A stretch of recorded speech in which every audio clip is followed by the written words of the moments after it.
Hello, everybody, first of all. Okay, this poem right here is called A Letter to the Black Man. So you get to see through the eyes of a black man, and it's called A Letter to the Black Man. Unconditional love will kill hate, envy, and jealousy in all humankind. We are procreated with a genuine love from our hearts flowing through our minds.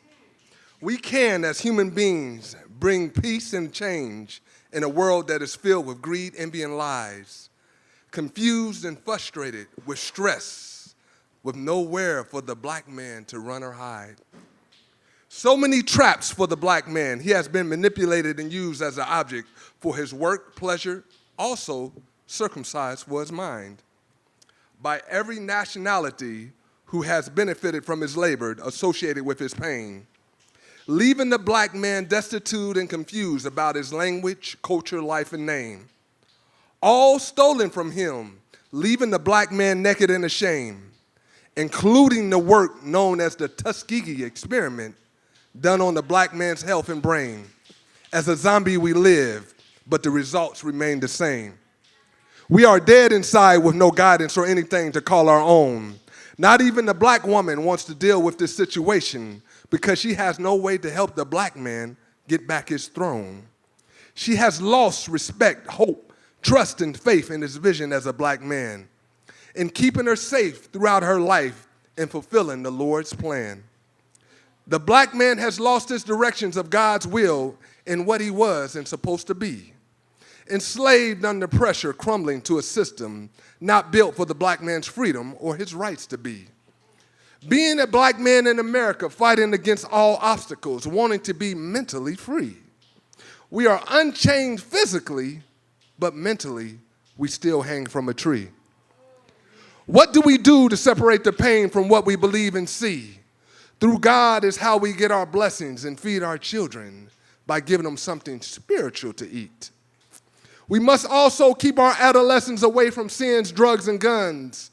Teaching them how to think is our obligation instead of our black children killing each other over a dead president imprinted on a one.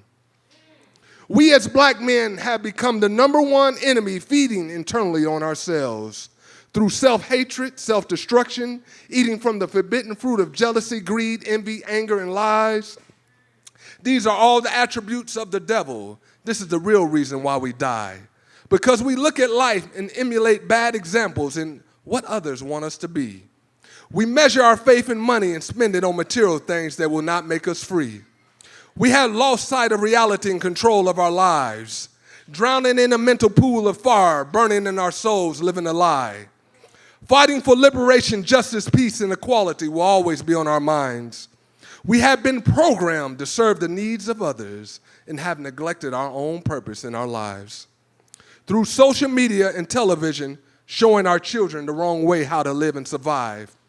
We must follow the spirit of love and truth and see beyond the eyes. Temptations are the results of fleshly desires that grow into our minds. With no discrimination at all, the devil could be black or white. With no father figure to guide our children to see God's light. We live in a household that is divided against itself. How can we survive? For his name's sake, we were born with the breath of life molded from God's hands, decorated with his spirit and image in the creation of this beautiful black man. So much has happened to the black man. God, forgive our enemies as we pray. God, give us your strength to endure this life in our flesh of hell another day.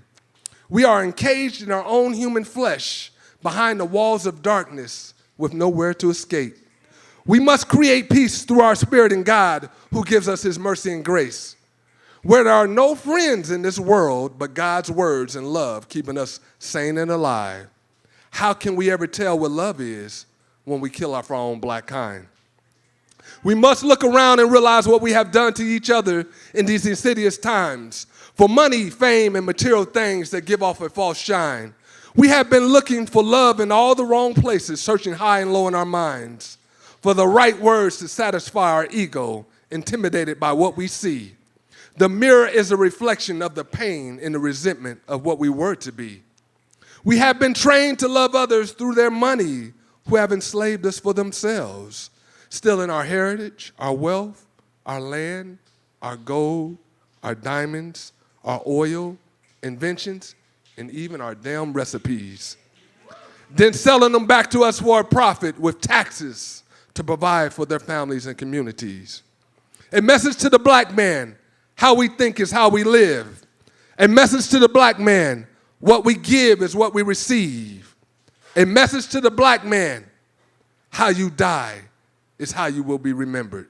This is a message to you, black man.